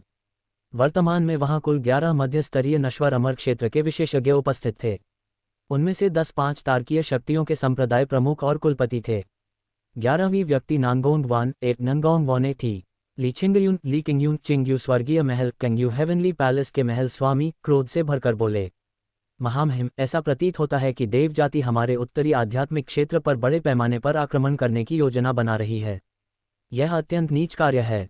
यदि उस समय राक्षस जाति के साथ हुए युद्ध के कारण उत्तरी आध्यात्मिक क्षेत्र का पतन न हुआ होता तो देव जाति जैसी अपेक्षाकृत छोटी जाति कभी भी इस क्षेत्र को चुनौती देने का साहस नहीं करती। चेन फैन ने शांत स्वर में कहा, कोई बात नहीं, बस ये सुनिश्चित कर लो कि उनमें से कोई भी जीवित वापस न जा सके। उनकी आंखों में एक तीव्र चमक दिखाई दे रही थी। महान मार्शल स्वर्गीय दरबार ग्रेट मार्शल सेलेस्टियल कॉर्ट ने अभी अभी उत्तरी आध्यात्मिक क्षेत्र पर अपना शासन स्थापित किया था और अब देव जाति स्वयं उनके दरवाजे पर आ पहुंची थी। क्या यह उन्हें अपनी शक्ति दिखाने का सर्वोत्तम अवसर नहीं था? चेन फैन मन ही मन मुस्कुराए। ये बिल्कुल सही समय था ये देखने का कि वास्तविक नश्वर अमर की शक्ति कितनी भयानक होती है। उन्होंने सीमा दीवार के बाहर एक अत्यंत शक्तिशाली आभा महसूस की थी। वह आभा उन सभी अर्धचरण नश्वर अमर साधकों से कहीं अधिक शक्तिशाली थी। स्पष्ट रूप से ये देव जाति का ऐसा विशेषज्ञ था जिसकी शक्ति नश्वर अमर क्षेत्र के बराबर थी। कुछ ही क्षणों बाद चेन फैन और उनका समूह उत्तरी आध्यात्मिक क्षेत्र की सीमा दीवार तक पहुंच गया। उत्तरी आध्यात्मिक क्षेत्र की सीमा दीवार एक अत्यंत शक्तिशाली धूसर उथल पुथल ऊर्जा ग्रेट टर्ब्यूलेंट करंट से निर्मित सुरक्षात्मक अवरोध थी जिसने पूरे उत्तरी आध्यात्मिक क्षेत्र को घेर रखा था। लेकिन इस समय उनके सामने मौजूद धूसर सुरक्षात्मक अवरोध लगभग पारदर्शी हो चुका था, यहाँ तक कि उसके पार खड़े देव जाति के सदस्यों को भी स्पष्ट रूप से देखा जा सकता था। देव जाति के विशेषज्ञ लगातार उस अत्यंत पतले और लगभग पारदर्शी सीमा बिंदु पर आक्रमण कर रहे थे। ये दृश्य देखकर चिंगयू स्वर्गीय महल के कुलपति ने क्रोध से कहा, जैसा कि अपेक्षित था, देव जाति वास्तव में हमारे उत्तरी आध्यात्मिक क्षेत्र की सीमा को तोड़कर बड़े पैमाने पर आक्रमण करना चाहती है। सीमा दीवार के अस्तित्व के कारण ही इतने वर्षों तक पश्चिमी आध्यात्मिक क्षेत्र वेस्टर्न स्पिरिचुअल रेल्म की देव जाति उत्तरी आध्यात्मिक क्षेत्र में प्रवेश नहीं कर सकी थी। ये दीवार उस अंतिम महान विशेषज्ञ ने अपने जीवन की अंतिम शक्ति का उपयोग करके बनाई थी जिसने उत्तरी आध्यात्मिक क्षेत्र के लिए स्वयं का बलिदान दे दिया था। इसका उद्देश्य केवल एक था, देव जाति को उत्तरी आध्यात्मिक क्षेत्र में प्रवेश करने से रोकना। लेकिन अनगिनत वर्षों के बाद भी देव जाति ने अपने इरादे नहीं छोड़े थे, बल्कि उन्होंने इस सीमा दीवार के भीतर मौजूद एक कमजोर स्थान खोज निकाला था। चेन फैन ने धीमे स्वर में कहा, उत्तरी आध्यात्मिक क्षेत्र पर बड़े पैमाने का आक्रमण। फिर उनके होंठों पर हल्की मुस्कान उभरी। चलो इस देव जाति के शक्तिशाली विशेषज्ञ से मिलते हैं। ये कहते ही चेन फैन सीमा दीवार के उस कमजोर बिंदु के सामने पहुंच गए। सभी लोगों की स्तब्ध निगाहों के बीच उन्होंने धीरे धीरे अपना मुक्का आगे बढ़ाया। बूम! एक भीषण विस्फोट हुआ। उत्तरी आध्यात्मिक क्षेत्र की सीमा दीवार उसी क्षण टूटकर एक विशाल छेद में बदल गई और चेन फैन सीधे उसी मार्ग से बाहर निकल गए। ये दृश्य देखकर ली छिंगयुन और अन्य सभी लोग अपने आश्चर्य को दबाते हुए तुरंत उनके पीछे निकल पड़े। सीमा दीवार के बाहर देव जाति के सैकड़ों विशेषज्ञ अचानक प्रकट हुए मानव साधकों को देखकर स्तब्ध रह गए। लेकिन कुछ ही क्षणों बाद उनके चेहरों पर अत्यधिक उत्साह दिखाई देने लगा। मानव सीमा दीवार टूट चुकी थी। अब वे उत्तरी आध्यात्मिक क्षेत्र में प्रवेश कर सकते थे। जब उन्होंने देखा कि सबसे आगे खड़ा मानव केवल सम्राट क्षेत्र के अंतिम चरण का साधक है, तो उनके चेहरों पर और अधिक उत्साह दिखाई देने लगा। अग्निदेव राजा जोर से हंस पड़ा। हा, मैंने कभी नहीं सोचा था कि वह मानव जिसने हमारे लिए सीमा दीवार को तोड़ा, सम्राट क्षेत्र के अंतिम चरण का एक साधक होगा। मैं आखिरकार उत्तरी आध्यात्मिक क्षेत्र में पहुंच गया हूं। ये कहते हुए उसने लापरवाही से अपना हाथ लहराया। एक सफेद प्रकाश सीधा चेन फैन की ओर बढ़ा। उसका उद्देश्य स्पष्ट था, पहले चेन फैन की हत्या करना और उसके रक्त को इस असीम समुद्र में बहाकर देव रक्त पिपासा आह्वान प्रणाली को सक्रिय करना।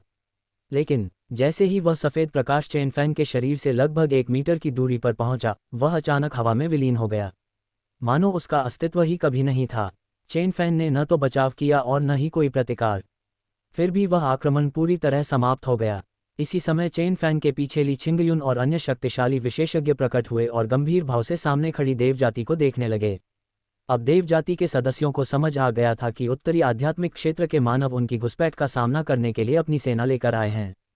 लेकिन जब अग्निदेव राजा ने उनके समूह को देखा तो वह अपनी हंसी नहीं रोक सका। हा, क्या यही तुम्हारे उत्तरी आध्यात्मिक क्षेत्र की सबसे शक्तिशाली सेना है? क्या हमारी महान देव जाति के आक्रमण का सामना करने के लिए तुम लोगों ने केवल इतने ही लोगों को भेजा है? क्या तुम लोग मेरे साथ मजाक कर रहे हो? उसकी अहंकारी और उपहासपूर्ण हंसी पूरे असीम समुद्र में गूंज उठी। यहाँ तक कि उसके पीछे खड़े 8 पंखों वाले सैकड़ों देवता भी जोर जोर से हंसने लगे। उन्होंने कभी नहीं सोचा था कि उत्तरी आध्यात्मिक क्षेत्र को जीतने में सबसे बड़ी कठिनाई केवल उसकी सीमा दीवार होगी। उसके भीतर तो केवल कमजोर लोग ही मौजूद थे। तभी चेन फैन ने हल्की मुस्कान के साथ उसकी ओर देखते हुए कहा, क्या तुम हंस चुके हो? यदि हाँ, तो अब तुम्हारी पिटाई करने का समय आ गया है। अध्याय 178 सभी देवताओं का संहार। असंख्य देवताओं की हंसी के बीच अचानक चेन फैन की उदासीन आवाज गूंज उठी, जिससे उनकी हंसी एकदम रुक गई।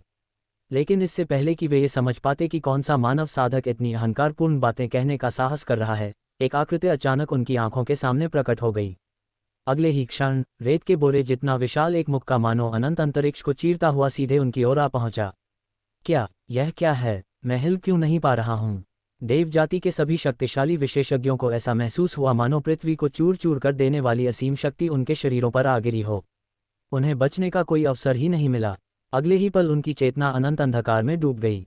बाकी सभी लोगों की आंखों में, यहाँ तक कि अभी भी स्तब्ध खड़े अग्निदेव राजा बर्निंग गॉड किंग की दृष्टि में भी, सफ़ेद वस्त्र पहने उस युवक ने केवल एक साधारण मुक्का मारा था। लेकिन उसी एक मुक्के के साथ सैकड़ों शक्तिशाली देवता, चाहे वे 8 पंखों वाले देव हों या छद्म 10 पंखों वाले देव, सभी उसी क्षण रक्त की धुंध में बदल गए। उनके शरीर हवा में विलीन हो गए और उनका रक्त असीम समुद्र में गिर पड़ा। कुछ ही क्षणों में समुद्र का जल लाल रंग में रंग गया। अग्निदेव राजा की आंखें क्रोध से लाल हो गईं। तुम नश्वर अमर क्षेत्र मॉर्टल इमॉर्टल रेल्म के एक शक्तिशाली मानव विशेषज्ञ हो। तुमने अपनी साधना छिपाकर मेरी देव जाति के विशेषज्ञों पर अचानक हमला किया है। तुम मृत्यु को आमंत्रित कर रहे हो। अपने सैकड़ों अधीनस्थों को एक ही मुक्के में मारा हुआ देखकर उसका क्रोध चरम पर पहुंच गया। उसकी पीठ पर मौजूद 10 शुद्ध श्वेत पंख उन्मत्त होकर फड़फड़ाने लगे।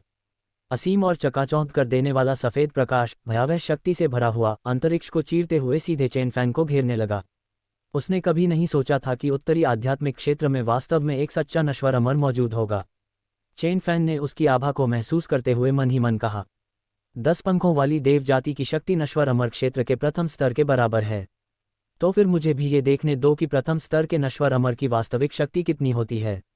इसके साथ ही चेन फैन के शरीर से देवता जैसी भयावह दैवीय आभा फूट पड़ी। Boom boom boom. उन्होंने लगातार 3 मुक्के मारे। प्रत्येक मुक्के में असीम और विनाशकारी शक्ति समाहित थी। उन मुक्कों की ताकत से आसपास का अंतरिक्ष टूटने लगा। सफ़ेद प्रकाश के भीतर 3 विशाल छेद बन गए और बिना अपनी गति कम किए वे सीधे अग्निदेव राजा के सिर पर जा गिरे। अग्निदेव राजा का चेहरा भय से बदल गया। क्या इतनी भयावह शक्ति? क्या तुम वास्तव में नश्वर अमर क्षेत्र के प्रथम स्तर के साधक नहीं हो? उसे ऐसा महसूस हुआ मानो पूरा आकाश उसके ऊपर गिर रहा हो। उसने तुरंत अपने 10 श्वेत पंखों को फैलाकर स्वयं को पूरी तरह ढक लिया और अपनी सबसे शक्तिशाली रक्षात्मक क्षमता का उपयोग किया। लेकिन चेन फैन के पास पहले से ही अर्धदैवीय शरीर सेमी डिवाइन बॉडी था और वह अराजकता स्तर के ऑस लेवल की साधना तकनीक का अभ्यास कर रहे थे। जब उन्होंने अपनी पूरी शक्ति से प्रहार किया तो नश्वर अमर क्षेत्र के प्रथम स्तर का देवता उनका सामना कैसे कर सकता था? अगले ही क्षण एक दर्दनाक चीख पूरे असीम समुद्र में गूंज उठी। अभी कुछ क्षण पहले तक दिव्य आभा से भरा अग्निदेव राजा, जो किसी स्वर्गीय देवता की भांति दिखाई दे रहा था, फटे हुए गुब्बारे की तरह समुद्र में जा गिरा। चेन फैन ने अपना मुक्का वापस लेते हुए उसकी ओर देखा और कहा, यह स्वयं को देव राजा कहता है। मेरी नज़र में तो ये केवल एक पक्षी मानव बर्डमैन है। इसके बाद उन्होंने अपना हाथ लहराया। आध्यात्मिक ऊर्जा से निर्मित एक विशाल हाथ ने समुद्र में पड़े अग्निदेव राजा को पकड़कर वापस खींच लिया। इस समय उसकी स्थिति अत्यंत दयनीय थी। उसका दिव्य शरीर पूरी तरह टूट चुका था। विशेष रूप से उसकी 10 श्वेत पंखों वाली भव्य आकृति अब केवल 3 टूटे हुए पंखों तक सिमट चुकी थी। अब वह वास्तव में एक घायल पक्षी मानव जैसा दिखाई दे रहा था। दूसरी ओर नानगोंग वान एक ननगोंग वॉन एक ली छिंगयुन ली किंगयुन तथा अन्य सभी अर्धचरण नश्वर अमर विशेषज्ञ ये दृश्य देखकर स्तब्ध रह गए। उनकी आंखों में अविश्वास स्पष्ट दिखाई दे रहा था। महामहिम कितने शक्तिशाली हैं। उन्होंने केवल 3 मुक्कों में ही देव जाति के देव राजा को इस हालत में पहुंचा दिया। हमारा उत्तरी आध्यात्मिक क्षेत्र वास्तव में पुनः अपने स्वर्णिम युग में प्रवेश करने वाला है। सभी लोग केवल स्तब्ध ही नहीं थे बल्कि अत्यधिक उत्साहित भी थे। लेकिन नानगोंग वान एर की आंखें अचानक चमक उठीं। उसे ऐसा महसूस हुआ मानो वह समझ गई हो कि चेन फैन उसे यहाँ क्यों लेकर आए थे। उसके चेहरे पर एक अत्यंत सुंदर मुस्कान खिल उठी। चेन फैन ने घायल अग्निदेव राजा की ओर देखते हुए पूछा, बोलो, तुम्हारी हिम्मत कैसे हुई मेरे उत्तरी आध्यात्मिक क्षेत्र पर आक्रमण करने की? इस युद्ध के बाद चेन फैंग को अपनी वास्तविक युद्ध शक्ति का मोटा मोटा अनुमान हो चुका था। वर्तमान में उनकी युद्ध क्षमता लगभग नश्वर अमर क्षेत्र के दूसरे स्तर के बराबर थी, और ये तब था जब उन्होंने सिस्टम से प्राप्त पुरस्कारों का अभी तक उपयोग भी नहीं किया था। यदि वे उन पुरस्कारों का उपयोग कर लेते तो उनकी शक्ति एक बार फिर कई गुना बढ़ जाती। अग्नि देव राजा ने पागलों की तरह हंसते हुए कहा, शापित मानव, क्या तुम्हें लगता है कि इससे हमारी महान देव जाति भयभीत हो जाएगी? तुम इसके योग्य नहीं हो। भले ही तुम आज मुझे मार डालो, और चाहे तुम नश्वर अमर क्षेत्र के दूसरे स्तर के विशेषज्ञ ही क्यों न हो, मेरी देव जाति के चर्च के सामने तुम केवल एक छोटा सा चूहा हो।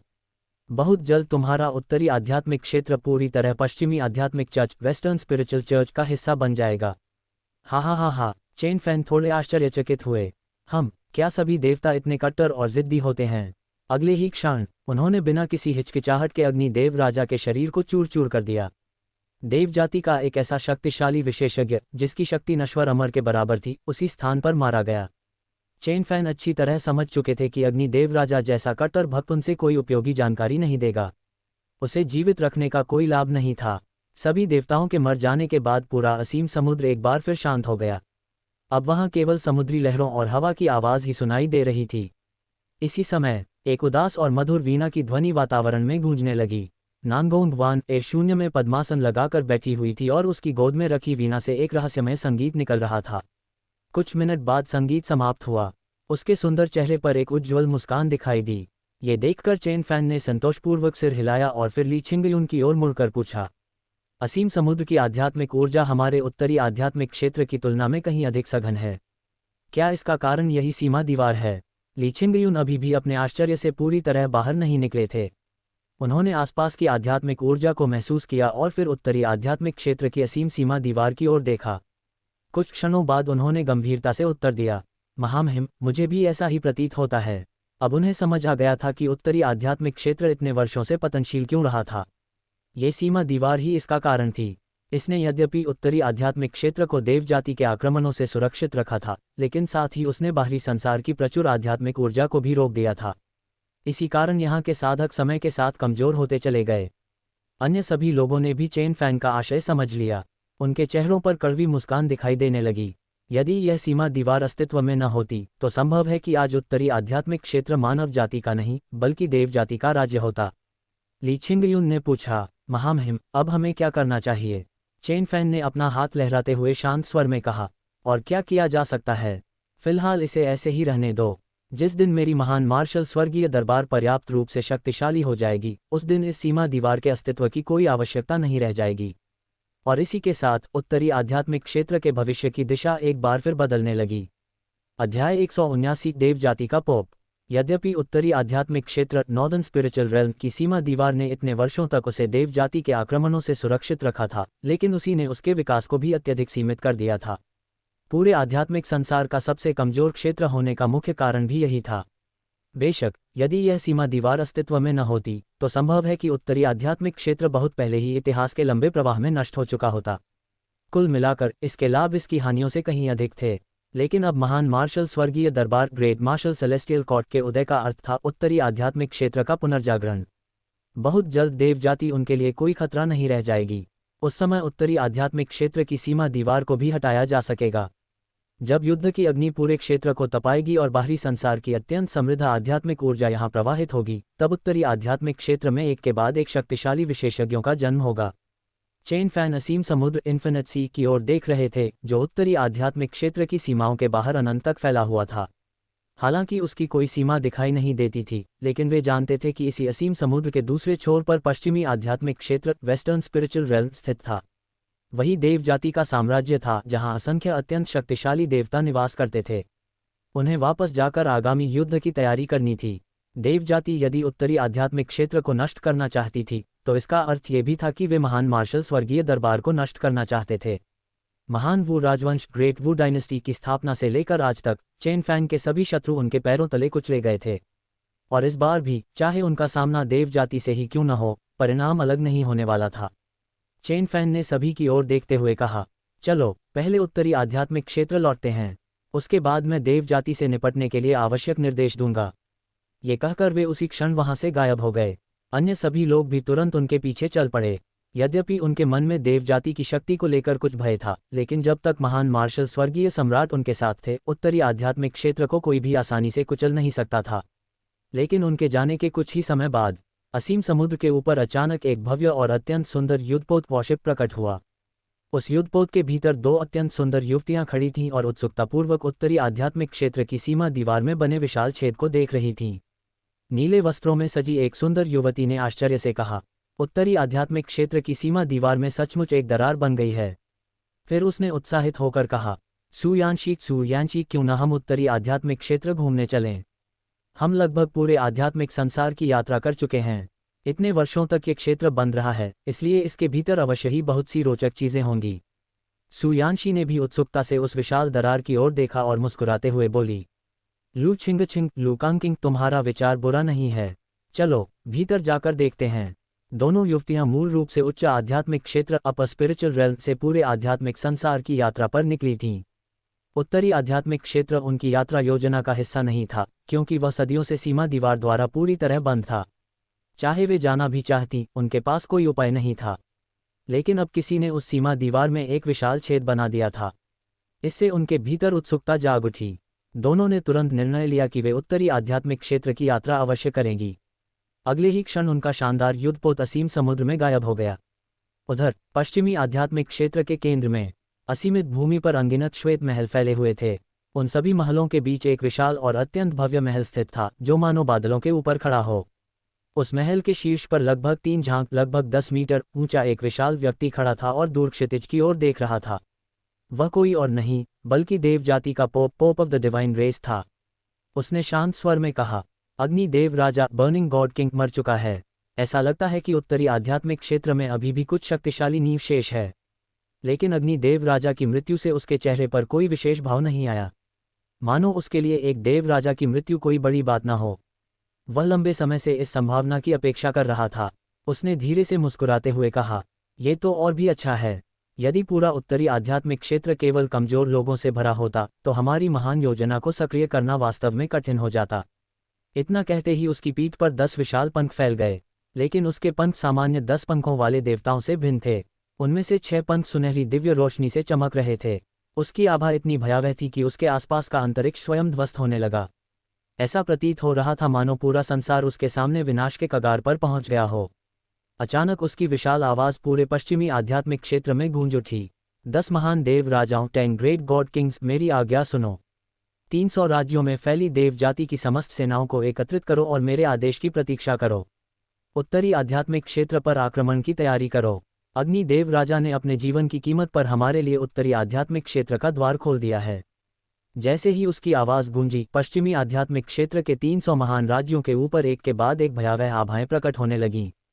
सभी ने एक साथ उत्तर दिया, जैसा पोप का आदेश। अगले ही क्षण पूरा पश्चिमी आध्यात्मिक क्षेत्र युद्ध की तैयारियों में व्यस्त हो उठा। देव जाति का पोप शून्य में खड़ा होकर अपने विशाल साम्राज्य को देख रहा था। उसके चेहरे पर एक हल्की मुस्कान दिखाई दी। देव जाति के भविष्य के लिए कोई भी बलिदान स्वीकार्य है। उधर चेन फैन सभी लोगों को वापस महान मार्शल स्वर्गीय दरबार लेकर लौट आए। इसके बाद उन्होंने अनेक महत्वपूर्ण आदेश जारी किए। पहला आदेश, उत्तरी आध्यात्मिक क्षेत्र की सीमा की रक्षा के लिए शक्तिशाली विशेषज्ञों की एक सेना गठित की जाए। साथ ही वहां एक विशाल नगर का निर्माण किया जाए। उस स्थान की आध्यात्मिक ऊर्जा उत्तरी आध्यात्मिक क्षेत्र के भीतर की तुलना में कहीं अधिक समृद्ध थी, जिससे वह साधना के लिए सर्वश्रेष्ठ स्थान बन चुका था। दूसरा आदेश, छिन होंग्यान कीन होंग्यान को आदेश दिया गया कि वह शीघ्रता से स्वर्गीय सैनिकों और जनरलों की भर्ती पूर्ण करे और उन्हें सीमा क्षेत्र में भेजे। तीसरा आदेश, उत्तरी आध्यात्मिक क्षेत्र के अधिकांश साधना संसाधनों को एकत्रित किया जाए ताकि देव जाति के विरुद्ध युद्ध के लिए पर्याप्त संसाधन और रसद सहायता उपलब्ध हो सके। चौथा आदेश, असंख्य गठन फॉर्मेशन विशेषज्ञों को एकत्रित कर असीम समुद्र में विशाल युद्ध संरचनाओं का निर्माण किया जाए।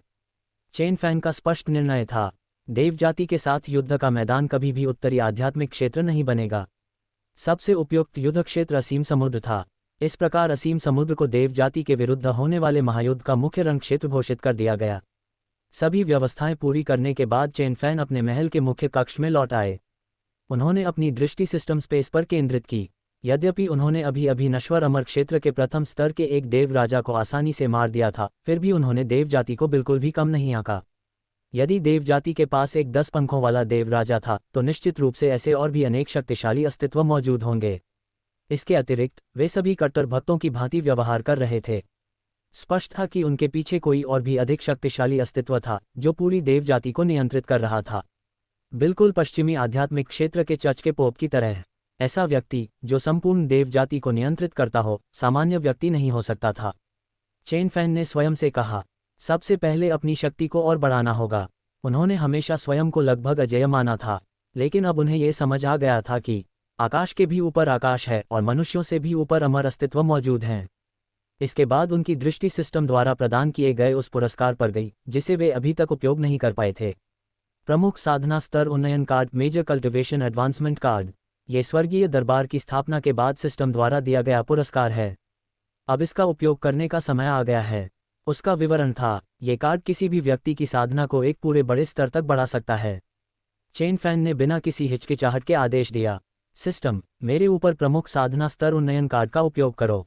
तुरंत सिस्टम की परिचित आवाज़ उनके मन में गूंज उठी, डिंग, बधाई हो होस्ट, आपने सफलतापूर्वक प्रमुख साधना स्तर उन्नयन कार्ड का उपयोग कर लिया है। साधना शक्ति प्रदान की जा रही है। अध्याय 180 अतुलनीय सम्राट के अंतिम चरण में प्रवेश। जियांग 96 की स्मृतियां लौट आईं। जैसे ही सिस्टम की आवाज़ समाप्त हुई, चेन फैन की आभा अचानक कई गुना बढ़ने लगी। अनंत और घनी आध्यात्मिक शक्ति एक विशाल बवंडर की तरह उनके शरीर में समाने लगी। सम्राट क्षेत्र, एम्परर रेल्म का शिखर। अतुलनीय सम्राट क्षेत्र, अनपैरेलल्ड एम्परर रेल्म का प्रारंभिक चरण। अतुलनीय सम्राट क्षेत्र का मध्य चरण। अतुलनीय सम्राट क्षेत्र का अंतिम चरण। केवल कुछ ही दर्जन श्वासों के भीतर चेन फैन की साधना सम्राट क्षेत्र के अंतिम चरण से सीधे अतुलनीय सम्राट क्षेत्र के अंतिम चरण तक पहुंच गई। अब वे अतुलनीय सम्राट क्षेत्र के शिखर से केवल एक कदम दूर थे। अरबों तारों के समान विशाल शक्ति उनके शरीर के भीतर उमड़ने लगी, जिससे उनकी आभा अपने चरम पर पहुंच गई। यदि चेन फैन ने जानबूझकर इस स्थान को अपनी शक्ति से सुरक्षित न रखा होता तो संभवतः पूरा महान मार्शल स्वर्गीय महल उसी क्षण नष्ट हो गया होता। चेन फैन ने अपनी मुट्ठियां भींचते हुए कहा, क्या अपार शक्ति है। यदि अब मेरा सामना फिर से अग्निदेव राजा से हो जाए तो मुझे उसे मारने के लिए 3 भूसों की भी आवश्यकता नहीं पड़ेगी। मैं केवल एक उंगली से ही उसे कुचल सकता हूँ। उनकी आंखों में 2 चमकदार दिव्य किरणें उभर आईं। वे जिस साधना तकनीक का अभ्यास करते थे वह समस्त स्वर्गों और अनगिनत लोकों की सर्वोच्च कैस्ट स्तरीय केओस लेवल तकनीक थी, इसलिए उनके लिए विभिन्न स्तरों के बीच युद्ध करना बिल्कुल स्वाभाविक था। उन्होंने अपना दाहिना हाथ आगे बढ़ाया। अचानक एक लंबी तलवार उनकी हथेली में प्रकट हुई। उसकी पूरी धार चांदी जैसी दिव्य आभा से चमक रही थी। यदि मैं सर्वोच्च अमर कलाकृति अमर वध तलवार इमॉर्टल स्लेयर स्वॉर्ड का उपयोग करूं तो कौन मेरी शक्ति का सामना कर पाएगा। अमर वध तलवार एक उच्च स्तरीय अमर कलाकृति थी। ये सृष्टि माता के चिकड़ा क्रिएशन मदर चिकॉल्ड्रन के समान स्तर की दिव्य वस्तु थी। जब उन्होंने उस तलवार को हाथ में लिया तो उन्हें ऐसा महसूस हुआ मानो वे उत्तरी आध्यात्मिक क्षेत्र के स्वर्गीय दाव हेवनली दाव को भी एक ही वार में नष्ट कर सकते हों। बेशक ये केवल अचानक प्राप्त हुई अत्यधिक शक्ति के कारण उत्पन्न एक क्षणिक अनुभूति थी, लेकिन इसमें कोई संदेह नहीं था कि उनकी युद्ध क्षमता पहले की तुलना में कई गुना अधिक शक्तिशाली हो चुकी थी। चेन फैन ने धीरे से कहा, लेकिन अभी यह समाप्त नहीं हुआ है। प्रमुख साधना उन्नयन कार्ड के अतिरिक्त मेरे पास एक और वस्तु है जो मेरी वर्तमान शक्ति को अत्यधिक बढ़ा सकती है। अचानक उनके हाथ में सफ़ेद जैद से बनी एक सुंदर पेटी प्रकट हुई। जैसे ही उन्होंने उसे खोला, पूरा कक्ष दिव्य औषधीय सुगंध से भर गया। उसके भीतर एक दूधिया सफ़ेद रंग की पूर्ण गोलाकार दिव्य गोली रखी थी, जिसकी सतह पर 9 स्पष्ट लाल रेखाएं अंकित थीं। चेन फैन ने उसे देखते हुए कहा, मार्शल अमर शरीर सुदृढ़ीकरण गोली, मार्शल इमॉर्टल बॉडी टेम्परिंग पिल। यह एक अमर स्तरीय शारीरिक सुदृढ़ीकरण गोली है जो मेरे अर्ध अमर शरीर को एक वास्तविक मार्शल अमर शरीर में परिवर्तित कर सकती है। देखते हैं इसका प्रभाव कितना अद्भुत होता है। मार्शल अमर वे महान अस्तित्व होते हैं जिन्होंने केवल अपने शारीरिक शरीर की शक्ति के बल पर नश्वर अमर क्षेत्र मॉर्टल इमॉर्टल रेल्म में अमरत्व प्राप्त किया होता है। ऐसे व्यक्ति अपने समान स्तर के लगभग सभी विशेषज्ञों पर भारी पड़ते थे और आसानी से अपने स्तर से ऊपर के शत्रुओं से भी युद्ध कर सकते थे। ये याद रखने योग्य था कि नश्वर अमर क्षेत्र में एक स्तर का अंतर भी आकाश और पृथ्वी जितना विशाल होता था। नश्वर अमर क्षेत्र का प्रत्येक स्वर्ग हेवन व्यक्ति की युद्ध क्षमता में गुणात्मक परिवर्तन लाता था। इसलिए जो व्यक्ति नश्वर अमर क्षेत्र में अपने स्तर से ऊपर लड़ सकता था वह अनंत काल में जन्म लेने वाला एक महान दैत्य प्रतिभाशाली माना जाता था। हालांकि चेन फैन स्वयं एक अपवाद थे। किसी ने कभी कल्पना भी नहीं की थी कि अतुलनीय सम्राट क्षेत्र का एक साधक इतनी आसानी से एक नश्वर अमर को मार सकता है। दुनिया में प्रचलित ये कहावत नश्वर अमर क्षेत्र में सभी जीव चींटियों के समान हैं, चेन फैन पर बिल्कुल लागू नहीं होती थी। उन्होंने बिना किसी हिचकिचाहट के उस गोली को निगल लिया और पद्मासन लगाकर बैठ गए। जैसे ही गोली उनके शरीर के भीतर पहुंची, धड़ाम धड़ाम धड़ाम असीम ऊर्जा उनके शरीर में विस्फोट की भांति फैल गई और उनके शरीर की प्रत्येक कोशिका को सुदृढ़ करने लगी। समय बीतने के साथ उनका संपूर्ण शारीरिक शरीर धीरे धीरे परिवर्तित होने लगा। उधर समय और अंतरिक्ष के गुप्त लोक time and space secret realm के भीतर नानगोंग वान अभी अपने शरीर के भीतर मौजूद महासागर समान विशाल शक्ति को लगातार परिष्कृत कर रही थीं। उनकी दिव्य और अलौकिक आभा तथा अनुपम सौंदर्य उन्हें किसी स्वर्गीय अप्सरा के समान बना रहा था। उनकी वर्तमान साधना आधे कदम वाले नश्वर अमर क्षेत्र तक पहुंच चुकी थी। केवल एक और कदम और वे वास्तविक नश्वर अमर क्षेत्र में प्रवेश कर जाएंगी। वर्तमान में वे उसी सफलता के लिए प्रयासरत थीं। इसी समय जियांग फेंजू, शेहाओ और लिनफैंग भी अपनी एकांत साधना से बाहर आ चुके थे। उन्होंने समय और अंतरिक्ष के गुप्त लोक में लगभग 1 वर्ष तक साधना की थी। उनकी साधना भी सम्राट क्षेत्र के शिखर से सीधे अतुलनीय सम्राट क्षेत्र तक पहुंच चुकी थी। उनकी युद्ध क्षमता अब अतुलनीय सम्राट क्षेत्र के भीतर लगभग अजेय हो चुकी थी और आधे कदम वाले नश्वर अमर विशेषज्ञों के बराबर पहुंच रही थी। लेकिन अत्यधिक तीव्र गति से हुई प्रगति के कारण तीनों ने निर्णय लिया कि अब उन्हें अपनी मानसिक अवस्था को स्थिर करना चाहिए। यदि वे भविष्य में वास्तविक नश्वर अमर बनना चाहते थे तो अतुलनीय सम्राट क्षेत्र में एक मजबूत नींव बनाना अत्यंत आवश्यक था। इसलिए उन्होंने महान मार्शल स्वर्गीय महल को छोड़कर नवनिर्मित उत्तरी आध्यात्मिक नगर नॉर्दर्न स्पिरिचुअल सिटी जाने का निर्णय लिया, जो असीम समुद्र के किनारे स्थित था।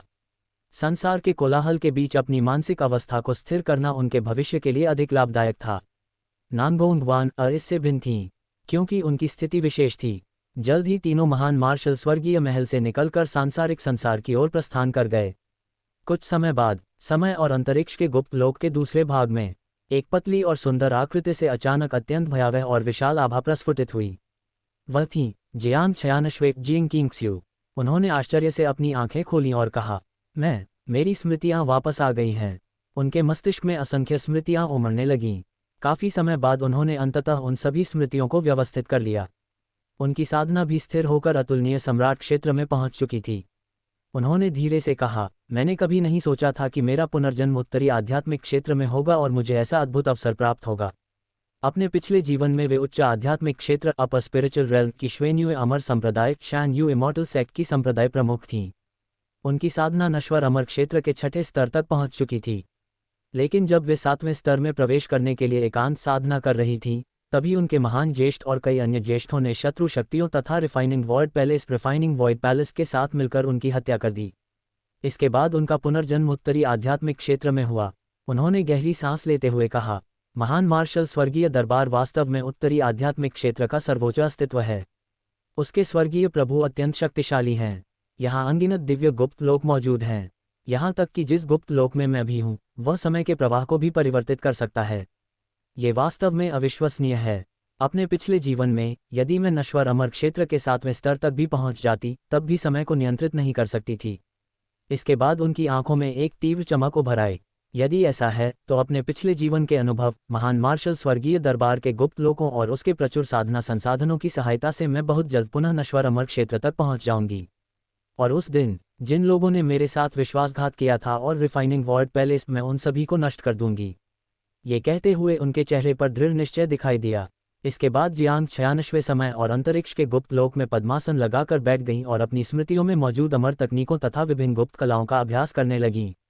वे जानती थीं कि महान मार्शल स्वर्गीय दरबार और पश्चिमी आध्यात्मिक क्षेत्र की देव जाति के बीच शीघ्र ही एक महान युद्ध होने वाला है। इसलिए उन्हें अपनी शक्ति को जितना संभव हो उतना बढ़ाना था, ताकि वे न केवल सुरक्षित रह सके बल्कि युद्ध में अधिक योगदान देकर साधना के लिए और भी अधिक संसाधन प्राप्त कर सकें।